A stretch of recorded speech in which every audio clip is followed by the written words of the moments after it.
What is up, IDP Army? It's your man Jordan Rains at 50 Shades of Drunk on Twitter, and we're back again with another episode of the IDP Army podcast, talking mostly IDP, all fantasy football. Today we are going to be doing a fantasy football mailbag, so I'll be covering offensive and defensive questions, a few trade questions, a few player questions. It's a good show. Get you guys out of here pretty quick because I got two other shows to record today. We are busy, so let's get to it.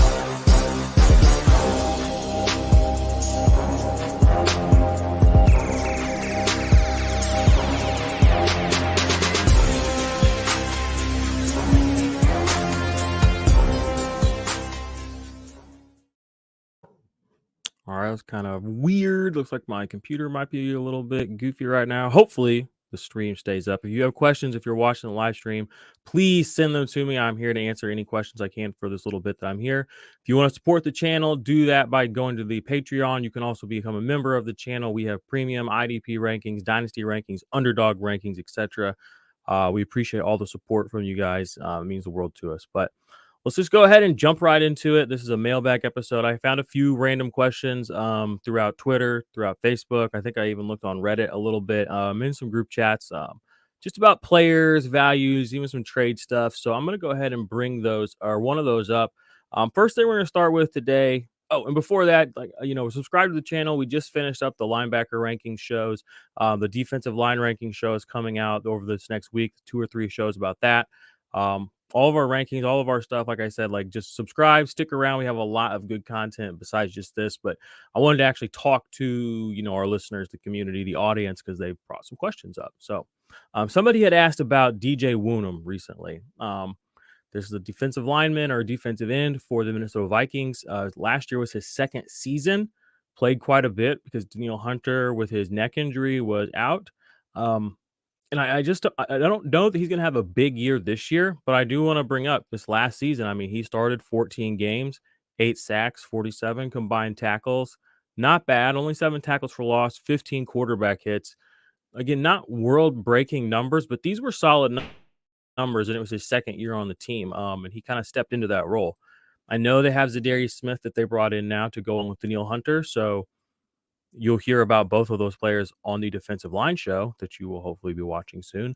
But one of them is a guy I don't want to be forgotten in Dynasty or even this year as a potential plug and play if one of those guys does get banged up again. Because we're talking about 2 extremely powerful edge rushers who have, neck and back problems, albeit they're great when they're on the field.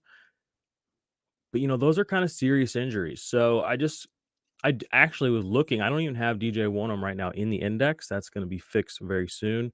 He will be going in there because I'm getting more bullish on him as I've been doing my research for the defensive line rankings and tightening those up, etc. So keep an eye on him if he's on your, maybe if he's on your waiver wires in a dynasty league. Just go, put the little star button, put him on a watch list. I'm not saying you have to pick him up, but he's a player that I think can continue to pay off.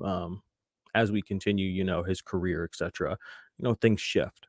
So the next question we got was a trade question. I forget where I saw this, but it says, would you rather have Justin Jefferson, and the opposite side of the trade is DJ Moore, Clyde Edwards-Helaire, Zach Cunningham, and an early 23 first. Pretty sure I found that this is on the Facebook IDP fantasy group. And this is actually an interesting trade because your Justin Jefferson obviously is a top 3 pretty much consensus dynasty wide receiver. He's great. He's amazing. DJ Moore is a really good receiver as well in his own right. Clyde Edwards-Helaire, this could be, a small buy low opportunity. There's a whole thing about the injury he dealt with this last year or two, why we've never really seen him beat his full potential on the Chiefs, but you're buying hope there. Zach Cunningham, while I do have him ranked pretty high this next year at linebacker, he's not a deal breaker in this trade. He's not making me suddenly be all about this trade. In early 23 first, I don't know what your first situation is. So to me, this is a hefty number of players to give up just for Justin Jefferson. There's a lot more things that can go wrong with your team if you just have Justin Jefferson and he rolls his ankle. You don't have, you've given away two offensive assets, a defensive asset, basically potential every week starters. Even if they're flexes, and then a first round pick for next year. It's a pretty fragile trade. So while I am very, very, very big on Justin Jefferson. Me personally, I would never send that much over for Justin Jefferson, especially when I think DJ Moore still has ceiling on him as a player. Just his situation has not been great. I think Justin Jefferson, it needs to be highlighted. Yeah, he's great, but remember, Kirk Cousins is no slouch. He's had a lot of good receivers. He's made a lot of good receivers. If you gave, DJ Moore a Kirk Cousins caliber pocket passer, you know what I'm saying? Who's to say that he isn't similar type of production? So I'm not, and we know that the quarterback in the Panthers is not going to be Sam Darnold, who it is now. So going forward, so I would not do this trade personally. Even I know if you're a huge Justin Jefferson fan and you have a lot of assets, maybe, but I would rather keep DJ Moore, CEH, Cunningham in the early first, ride with that team. Maybe go look for another wide receiver if that's what I want. But I'm not doing that just to get Justin Jefferson personally. So we had another trade value question come up. This one has kind of a two-part idea to it. Roquan Smith trade value, 23 first, question mark, and then does small roster league size make a difference? I think it does. And here's kind of my thought process, and it's probably more obtuse than most people. Shocker to anybody listening to this, but on smaller teams, on smaller rosters, I want to have the best players. I want to have guys that are super turbocharged. You know what I mean? Like top end at their position. Roquan Smith is a top end player at his position. Now I know you can, replace linebacker production, et cetera, but that really becomes more viable strategy when you have bigger leagues with more starters. When you just have very small rosters, you can't afford to have somebody not perform because it will massively affect your overall weekly score. So I think on a small roster IDP league or offensive league, I want to get the best players. And it's weird. I mean, that's what fantasy is. It's just you literally just need to stack as many good players as you can on your team. A 23 first, who's the best linebacker in next year's draft class? What if you actually win the league this year somehow? You know what I mean? You're gonna get the worst player in the first round. Half of these guys bust. So you're giving up a known top 3 linebacker essentially year in, year out for a guy who's going to probably be drafted mid to late in the first next year. So I'm just sticking with Roquan. I think high level players at any position, even ones that are quote unquote replaceable, or dictated by something as simple as the snaps or whatever people want to say. I want to win. You know what I mean? And the way you win is you have players that score the most points. You know what I'm saying? Like people they inception themselves too much in fantasy football. And I know it because I've done it. When I first came into fantasy football, I came in hot headed, listening to all the content. I literally came into the space and just did everything that I heard I should do. That's how I know a lot of this stuff is really not that good. Commentary or content. That's how I know it. Okay. I've been in positions where I've had players on my team, been like, I'd want to keep this player, but XYZ on show, ABC said he's not going to be that good. And I just was like, well, he must know something I don't. They don't. No one does. Okay. Trust yourself. Okay. If you have good players, just because somebody else is not in on Gabriel Davis does not mean he's not going to be good, or Dawson Knox or anybody. Deebo Samuel last year. Oh, there's a very well-known dynasty guy who fucking hated Deebo last year. In this dynasty, I only bring him up because his favorite thing to do for content, entertaining content, is just to clown people who disagree with him with his analytics. But it's like, the reality is everyone who drafted Deebo last year basically drafted a flex player who was a top 3 wide receiver. Like that helped a lot of people win. So stick to your guns, even if people are, giggling at you and poking at you. I'm going to keep Roquan personally. That was kind of a little bit of a tangent, but today's show, like I said, this is a mailbag show. I'm not trying to be like, too crazy. I got 2 more shows to do later. Trust me, the production value on those is going to be insane. I've already spent like 2 hours at the fucking office fucking putting graphics together. I'm still not done. So you want to hit that little Patreon button, show some love to your boy. All right, we got some questions in the chat before I get to the rest of the questions that I have for the show. What we got here? Always appreciate the content. Hey, appreciate you. Appreciate everybody that watches, listens. There are a lot of you. I don't, it's been awesome to watch the movement grow, our community grow. It's actually been really incredible. Um, it kind of blows my mind, but we just keep grinding and build brick by brick. Eventually, we're gonna have something cool here, and we already do, I think. All right, here we go. James Martin says, "Yo, Jordan, funny clip on Fantasy Pros YouTube. The most recent video post, I believe, is Happy Road Draft. It's 46-minute round, and they mention you. Oh, bad, not bad. Funny mention. Okay, all right, Fantasy Pros. Appreciate the love. I'll have to go check that out. Thanks, James. 46th minute. Guess I'll hey, anytime you're getting mentioned on Fantasy Pros, you can't be mad about that. Don't let them tell you that I'm doing it wrong out here, okay? People, some of these folks out here be like, you need to do things differently. Like, why? I'm just doing me. If you don't want to be a part of it, that's cool. But I think it's pretty effective. And I am what I am. Anywho, what we got here? Feelings on Deion Jones this year. Ooh, great question. Just finished up my rankings. The linebacker rankings, you saw the first 20. I don't know. I think he is like 24, 25. I need to go double check that. But I'm still valuing him pretty highly because he's Atlanta-based linebacker. I'm not like burying him, but I'm a little more bearish on him than most people just in general. Always have been, always will be. But again, like he's a great second, third, probably more like a third linebacker if you can pull that off, in my opinion, this year. Apparently, you're part of their expert grades. Oh, interesting. Always appreciate the grind. Hey, that's what we do, All right, let's get back to these. If you guys have any more questions, drop them in here. Like I said, I'm happy to ad lib answer them for you. But I have a couple more that I did have pulled in. This is kind of a soapbox one, but here we go. So offensive and defensive combined rankings. I saw somebody ask about this on Facebook. In my opinion, just forthright is you guys have heard me use this word before. It's content masturbation. Okay. It's when it feels good to you, but it's not really helping anybody else. All right. If you want to sit down and put together a list of 500 players and most of these guys who propagate this stuff are fans of 5-6 defensive positions.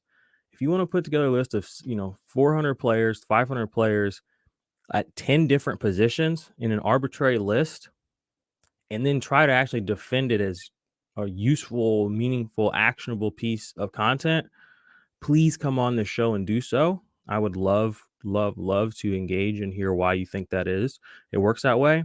In my opinion, team roster construction, team building, human bias means that things like that don't really mean anything because at any given point, your team might need a player that this list, the next player at that position might be 20 spots down, literally, just because of the way that the concept is structured.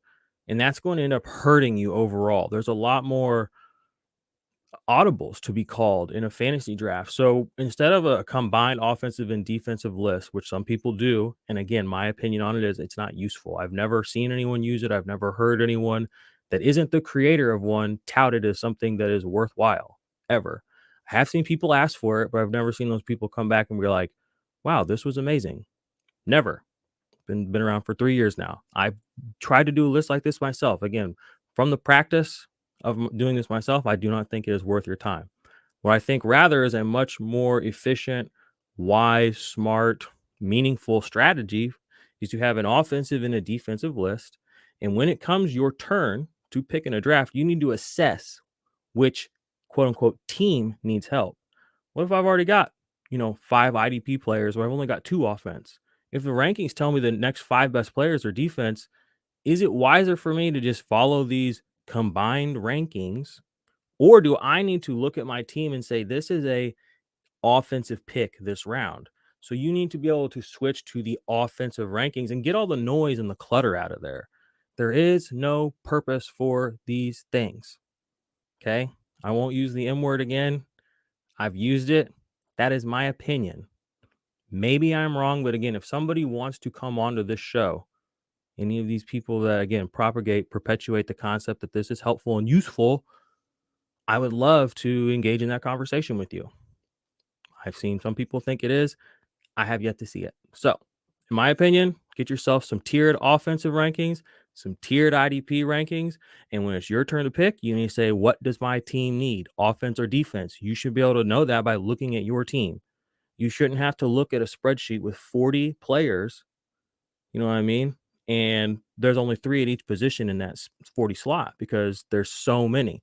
There's 2 quarterbacks, there's 3 defensive tackles, there's a defensive end, there's a cornerback because again, who are these people doing this? I don't know. So, there's my soapbox for the moment. Cody Allen just coming in, dropping the people's elbow on my ass. You gonna do a top 20 defensive back show soon? Yeah, Cody, I am. Okay. Like I said, today I spent 2 hours before I sat down here prepping the defensive line show. I also spent time prepping the defensive back show. This shit takes time. Okay. Um, Good high quality content is what I want to produce. I want people to feel like they're actually learning, engaging. So, I mean, I could sit here and read off I could pull it up right now for you, Cody, and just say, these are my top 20 linebackers or defensive backs. I'm not going to do that, Cody. I love you, but I'm not going to do that to you. Okay. So, the defensive back show will be soon, next week, end of this week, something like that. I mean, if you keep pressing me, I might, get a little busier, but I'm just saying, I'm working on the defensive line next because defensive backs, I feel like are the most like meh, like who really, like meh. Defensive line is just more fun. So I want to get this information out first, so it's out there on the pod and the stream for people to ingest and consume and attack me over. Ah! I'm ready. Sorry, bro. Just excited for the content. Okay, well, if you put it into the content of like being excited, like for Christmas, like I'm sorry I came at you like that. I'm doing my best. I promise. I'm trying real hard. Appreciate you guys. All right. We have a couple more questions. Actually, okay, I have 2 more things to talk about. Okay. Number 1, I'm going to share something else from a different screen. Our friend Mace Riney from a place which we will not name, still a friend, did a poll. I'm going to share the screen of this poll because the results of this poll were interesting, I thought. All right, here we go. All right, okay, and remember my computer is old. All right, let's see if I can do this. Boom. Oh no, that's not what I want. There it is. Okay. So you can see here, May said in a startup with a conjoined, funny word choice. He got that question several times. In a combined dynasty startup. He has 3 defensive line players and Kevin Byard's thrown in there kind of randomly. So I just ignored that. But it was Rashawn Gary, Harold Landry, or Sam Hubbard. Who of these 3 would you want in a startup overall? I found these results fascinating because Rashawn Gary won this poll, Sam Hubbard came in second, and Harold Landry came in third. So I am going to pull up some data here. I got my my gardening gloves on, and I said, you know what, I'm gonna head to the trenches of Google Sheets, and I'm gonna do for the people. I'm gonna do what I hate to do, and I'm going to try to make a spreadsheet that makes some sense. So if you'll give me one moment, I'm going to share my elite spreadsheet findings with you. All right, here we go. Chart numero uno. So I went and I looked at the career of these 3 players, the 3 years they've all been in the league at a points per game basis. In 2021, Harold Landry, 14.7. You can see here. Rashawn Gary, 11.5, and Sam Hubbard, 12.4.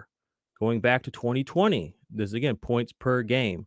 13.1 Harold Landry, 7.5 for Rashawn Gary, and 10.8 for Sam Hubbard. And then going back to their rookie season, or Rashawn Gary's rookie season, the last season they all 3 played together. Harold Landry, again, 14.1 points. Rashawn Gary, 2.1, and Sam Hubbard, 14.9. So Rashawn Gary in every season he's played has had a much lower points per game than both these players. Now, granted, some of that has to do with the fact that he doesn't play a lot of snaps, and these 2 guys do play a lot of snaps, and that does affect the overall outcome. And I just found it fascinating that in this poll that he posted, the guy who ended up winning out was the guy who scored the least amount of points and who plays the least amount of snaps.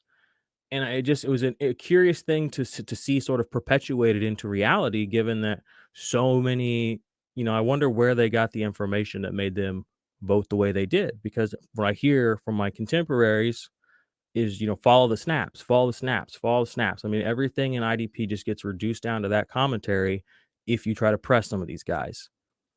But then I see that, these listeners aren't hearing this from me because I know I'm not higher on Rashawn Gary than these other two players.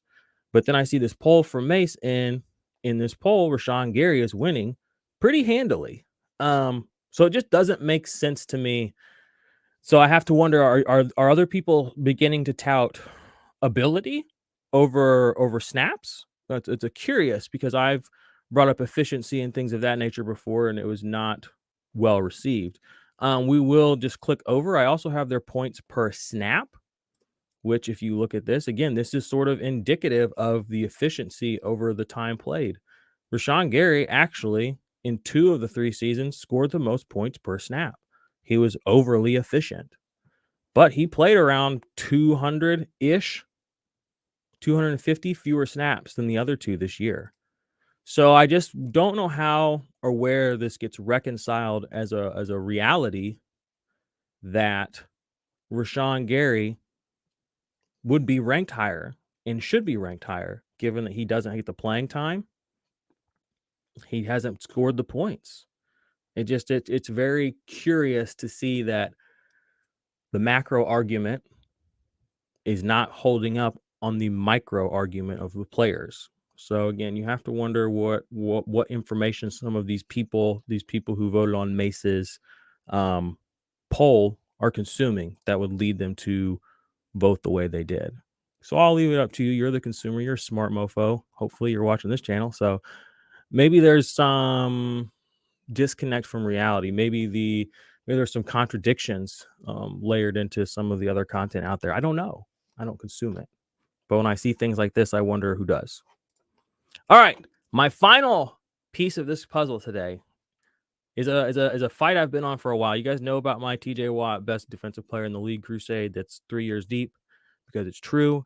This is also my 3rd year on the Fred Warner as a sham, okay, and for IDP Fantasy Football Crusade, okay? So I'm going to start this argument with just the facts, okay? Of the 3 linebackers who played meaningful snaps last season for the 49ers on a points per game basis, the worst one was Fred Warner. I'm going to say that again. Of the 3 linebackers who played meaningful snaps last season for the 49ers football team, Fred Warner was the lowest points per game. Algier scored more and Greenlaw scored more on a points per game basis. Okay, number 1. Number 2, I have some, and the thing about it is just he finished last season. I'm just going to bring this up. I'm going to bring it up because the images will speak louder than my words, even though my words are obnoxiously loud. Let's share this with you all because, again, I want you to see the truth. So we have here this from myself. I posted this just the other day, and this is in Fantasy Pro Scoring. Fred Warner has never finished as a top 10 fantasy football linebacker, any scoring. Fantasy Pros scoring since entering the league: linebacker 27, 2018, linebacker 11, 2019, linebacker 15 in 2020, and then linebacker 16 in 2021. I go on to further say, and those finishes are on the back of fully healthy 16-game seasons. He's a great FFIDP linebacker too, but don't reach in drafts. If Fred Warner misses a game, he's not a linebacker 1, period, because he does not have the points per game to sustain what he does. So he's a very sort of contrived player to me, and I want to bring up why I'm so adamant about this conversation. And I want to preface this by saying, because it's probably going to get misconstrued and people are going to be like, Jordan's attacking people, blah, blah. I'm not attacking a single individual here. I want to point out the flippant, sort of nonchalant, nobody's doing their own research narratives that get thrown around about IDP players in public by people who are considered experts. Whether you call yourself an expert or whatever title you have, it doesn't matter. People look to you for the truth and you say things that are lies, that is not good. Now, if those lies are nefarious, intentional, whatever, I mean, I don't want to get into that. I just want to get into the kind of information that is perpetuated in public about players. And Fred Warner is just the easiest example of this because I just told you the truth about Fred Warner. He has one top 12 season ever at 11. Okay. That's it. That's his best situation. And I have more information on him from last year. So I want you to look at this tweet. And again, I'm not attacking anybody. Okay. This is public information. This is on the internet. Okay. This is from somebody that I respect, somebody I think does do the work, but we can all get caught up in the narratives and get lost. So, like I said, never been a top 10 linebacker. So King Mode, homie over at Football Guys, posted this. He is in an IDP league with Jeff Bell and some people, and his linebackers are Darius Leonard and Fred Warner. And Mike Waller, the homie, says 2 top 10 linebackers. Good start. Darius Leonard, yes, and maybe Fred has Fred at a top 10 linebacker, but Mike Wollard is somebody people respect in the industry, in the IDP industry. He's somebody people look to as a leader. His words carry weight. I'm going to say it again. At no point has Fred Warner been a top 10 linebacker. So when this kind of information is just thrown out there by people who are looked at as authority figures, I feel like it would be negligent of me not to engage this conversation, even if it is abrasive and pushes some people the wrong way, because it's just not the facts. Okay. And if we want people to play IDP, if we want people to come to our side of the ball, we have to equip them to kick our fucking asses. And if we're putting out information or saying things flippantly, nonchalantly, offhand in public from a position of authority, that could be looked at by some as just as negligence, as an abuse of whatever power you may have. And it's irresponsible. Again, I'm not attacking Mike. Mike, if you see this, I love you. You're a good fucking guy. Okay. And if you have him ranked to the top 10 linebacker, that's awesome. Okay. But I just want people to know he's never been a top 10 linebacker. And that's something that's out there in the world that people may assume is true and think and adopt that as their mentality. And when other people come to them like myself and say that's not right, they're going to bristle and they're going to feel like they're being attacked, but they're just being informed. So there it is. Okay. Said it. We'll see how the world takes it in and processes it and spits it back out to me. I love IDP fantasy football. I love fantasy football in all fucking formats.